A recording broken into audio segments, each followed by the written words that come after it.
this is what popular culture teaches us about learning. So 10 movies about learning and what we learned from those. So what I want you to do is just yell out when you can figure out from these images what the movie is. So this first one's Harry Potter. It's a movie about a bunch of kids who have magical powers that live in an academy. This is a very Plato-centric kind of model. And what it teaches us is the academy trumps the learning, because in this particular case, it's all about what they do outside of school and all the adventures that they have outside of the classroom, and that life is more unpredictable than school. Ferris Bueller's Day Off. Great. Anybody? Yeah, Ben Stein, great movie. And this is about a kid who calls in sick one day and ends up having the greatest adventure of his life. And it's a fabulous movie for people who are, interested in calling in sick one day and actually seeing what the world looks like outside of their job or their life. Real learning occurs outside of the classroom, and that one day can make all the difference. In this particular case, in one day, the concept that school is a prison and life is much more interesting, so I need to break out of that. Also, this whole Ben Stein character with anybody, this ineffective use of stand and deliver. This one, there's actually two here. Okay, Top Gun and Star Trek. They have similar concepts in that they're military-oriented, and there's heroes who learn, the Kobayashi Maru, that kind of thing, learn in the academy and then go out and have an amazing adventure. And what they learned in the academy really is powerful. However, the one thing that the characters have in common is that they're rebellious, and if you're highly trained and you're a rebel, then you'll be a hero. That's the moral of this story. But also that heroes break the rules and that specific workforce training can make a big difference. So this is Star Wars Episode 3, Revenge of the Sith, and this one is when Anakin Skywalker becomes Darth Vader, and the moral of this story is beware of evil principals and disgruntled students. So in this case, the emperor is the evil principal, and the disgruntled student. In a world ruled by logic, the Jedi world, passion prevails, and expect the unexpected when he goes back and slaughters all his classmates and becomes Darth Vader. So that's a scary one. Anybody? Star Wars 5, thank you. Yeah, so this is The Empire Strikes Back. So this is actually the antithesis of the Harry Potter movies, because this isn't so much about the academy. This is about a Socratic mentoring relationship where Luke and Yoda, you can see Yoda down there in the bottom right, where learning trumps the academy instead of the academy trumping learning. How and where you learn doesn't matter. What matters is what you learn and when.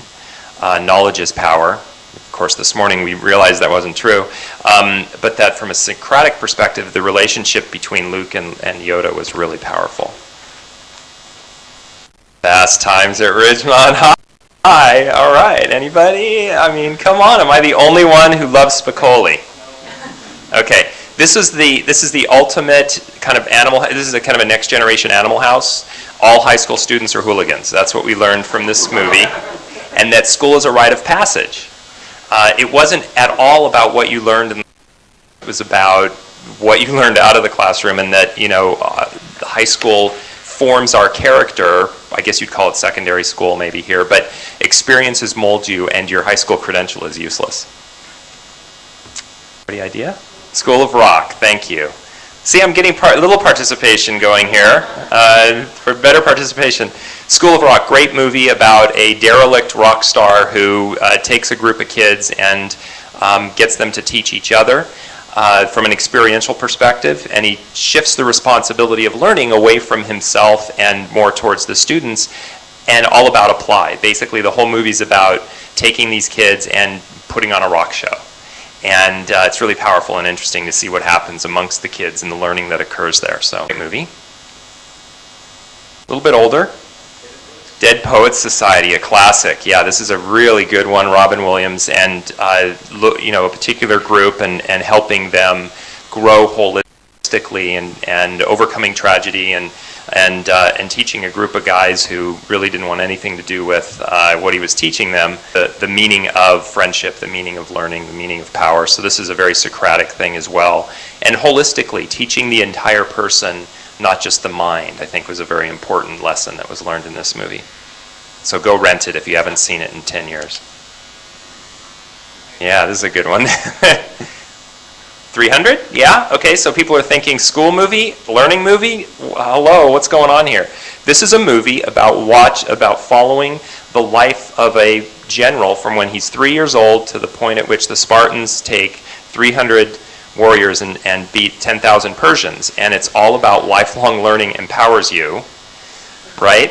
And it's about overcoming monumental odds, achieving anything, and mind over muscle. So the Spartans won not because they were more powerful, but they were so incredibly well trained.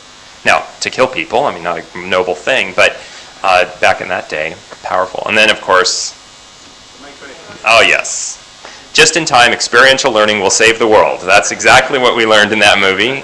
And in fact, it's so powerful, we're going backwards. No, that's okay.